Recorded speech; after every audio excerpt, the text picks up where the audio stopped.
نگران وفاقی وزیر اطلاعات مرتضی سولنگی اور نگران وفاقی وزیر احمد عرفان اسلم نے صدر مملکت کے ٹویٹ کے بعد پریس کانفرنس بھی کی۔ پریس کانفرنس کرتے ہوئے ان کا کہنا تھا کہ صدر مملکت کی ٹویٹ کے بعد ملک میں کوئی بھونچال نہیں آیا۔ ہمارا کوئی سیاسی مینڈیٹ نہیں، ہم سیاست سے اجتناب کریں گے۔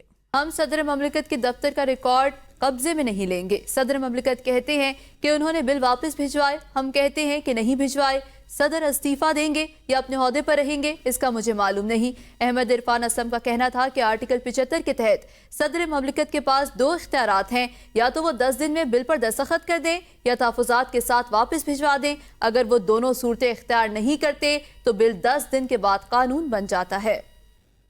جو 2 بل ان کو بھیجے گئے تھے پارلیمان کی طرف سے، اس حوالے سے کچھ فرمایا ہے جس سے بظاہر ایسا تاثر لگا کہ شاید کوئی عینی بڑا کوئی بھونچال آ گیا ہے۔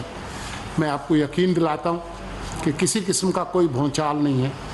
صدر مملکت کی کیا خواہش اور منشا ہے کہ کب اور کیسے وہ اس آئینی عہدے پر رہنا چاہتے ہیں یا نہیں رہنا چاہتے، ہمارے پاس کوئی ایسا علم نہیں ہے۔ یہ بل انہوں نے ان کے خیال میں واپس بھجوائے ہیں، ہمارے خیال میں وہ واپس نہیں بھیجے گئے۔